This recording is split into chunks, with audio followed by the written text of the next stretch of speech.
자, 제가 오늘 소개해드릴 사건은 예전에 했던 사건인데 60대 여성분을 대리했던 사건인데 이분들은 80년대에 결혼하신 분들이 이제 좀 옛날 분들이죠. 자, 일단 이 집 남편은 매일 술에 취해요. 저는 이걸 보고 이제 알코올 중독 사건이라고 부르는데 예를 들면요, 친정 엄마 제삿날인데 남편한테는 그 장모가 되겠죠. 장모 제삿날이 되겠죠. 그런 날도 술을 먹고 맥주병을 뭐 벽이나 뭐 방바닥이나 던져서 깨뜨려 버리고 이렇게 절제되지 못한 인사불성의 행동을 하는 이런 남편이었어요. 거의 매일 술에 취하는 거예요.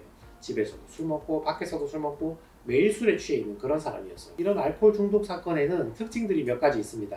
일단 알코올 중독 사건의 첫 번째 특징은 남편이 폭력적입니다. 사람이 술에 항상 취해 있으니까 격정적이고 격앙되고 폭력적인 성향이 매우 강해요. 이 집 남편 같은 경우도 이제 그 아내가 걱정이 되잖아요. 자꾸 저렇게 맨날 술만 먹고 다니니까 좀 자제해라, 그만 먹으라 그러면 뭐 바로 폭력이 날아온다거나 아니면 욕이 돌아온다거나 이런 일이 있고, 이 집 남편이 그 친정 식구가 운영하는 식당에 가서 그 술을 엄청 많이 먹고 돈도 안 내고 집에 와버린 거예요. 그러니까 아내가 이제 얘기를 할 거 아니에요. 아니 아무리 가족이지만 아니, 먹었으면 돈은 내고 와야지 그냥 오면 어떡하냐. 그러니까 그걸 잔소리했다고 또 아내를 또 때리는 거예요. 자기 와이프한테 폭력적인 사람은 자식한테도 대체로 폭력적인 가능성이 높거든요. 그 집 자식도 보다 이제 아빠가 너무하니까 아빠 술 좀 그만 먹어, 고스톱 좀 치지 마, 이렇게 얘기를 하는데, 그러면 또 이제 애 방에 들어가서 막 뭘 집어 던져버리죠. 집기를 던져서 부숴버리고 그러죠. 그러다가 남편이 선을 넘는 날은 이제 부엌칼 같은 걸 들고 설치기 시작하죠.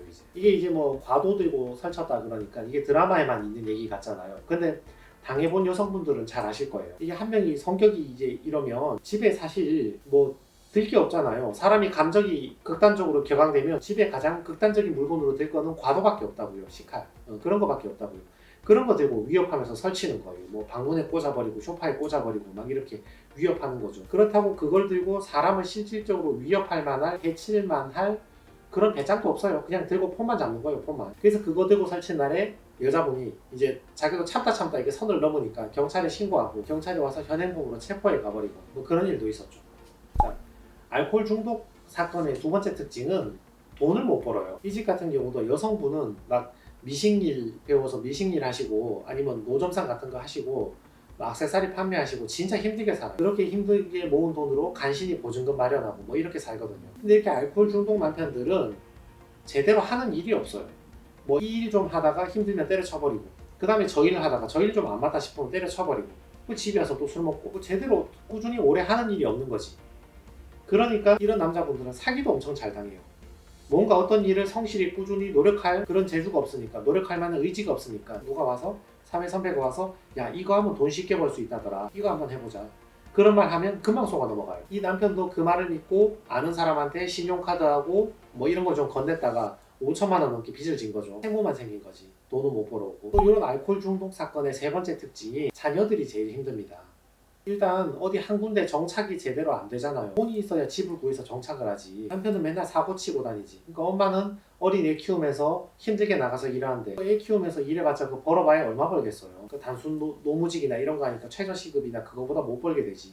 그러니까 힘들게 보증금 구한다 하더라도 철마다 이사를 다녀야 되고, 또 힘들게 구한 그 집에서도 아버지가 술 먹고 행패를 부리면 엄마가 집을 나와야 되잖아요.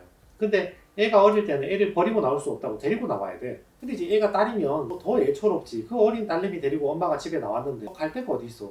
기껏해야 뭐 친정에 뭐 식구 집에, 친정 언니 집에 뭐 이런 데 말고 친정 언니 집에 아니면 친구 집에 그런 데 가서 며칠 머문다. 이거 말고는 방법이 없는 거예요. 그리고 잠잠해지면 다시 그 집으로 돌아가는 거죠. 이런 사건에서 제일 피해보는 거는 그 집 자식이에요. 어릴 때는 맨날 엄마 손 붙잡고 이 집 저 집 옮겨 다니고, 아빠 피해서 도망 다니고, 아빠 잠잠해지면 다시 돌아오고. 그러니까 이게 한참 공부를 하고 준비를 해야 될 시기에 학교나 뭐 자격증이나 이런 게 준비가 전혀 안 되는 거지. 이게 이혼 사건들을 들여다보면 아들 같은 경우는 아빠가 이래버리면 나이 먹으면 아빠를 들이받기라도 해. 아들도 참고만 있진 않아요. 근데 딸들 같은 경우는 진짜 애처로워요. 어릴 때는 뭐 엄마가 딸 버리고 나갈 수도 없잖아요. 엄마도 딸이 불쌍하니까 데리고 다니니까 막 엄마 따라서 이 집 갔다 저 집 갔다 왔다 갔다 하기만 하고 눈칫밥만 먹고, 이제 성인이 될 무렵이 되면 뭐 학교나 자격증이나 이런 게 준비가 하나도 안 돼 있는 거지. 자, 이런 사건에 대해서 제가 법률적으로 해석을 한번 해드릴게요. 일단 무조건 이혼됩니다. 이런 사건은 이혼 소송하면 99% 이혼됩니다. 남편은 이 나이가 되면 이혼을 하기 싫어해요. 자기도 본능적으로 알거든요. 이 집에서 쫓겨나면 이제 그나마 있던 와이프 사라지면 애들은 어차피 자기하고 사이 안 좋고 자기도 어디 가서 기댈 데도 없고 누가 자기 밥 차려줄 사람도 없는 거 자기도 이미 알거든요. 그래서 이런 남편은 법정에 나오면 이제 특징이 있어. 일단 부인을 합니다. 자기는 때린 적 없다 그래. 아니면 인정을 해도 한 대쯤 때렸지 자기는 별로 때린 적이 없대요. 욕도 자기는 화날 때 한 번쯤 했지 별로 그렇게 심한 욕은 한 적 없다 그래. 그리고 가정을 지키고 싶다 뭐 이런 말을 하죠. 그렇지만 무조건 이혼이 됩니다.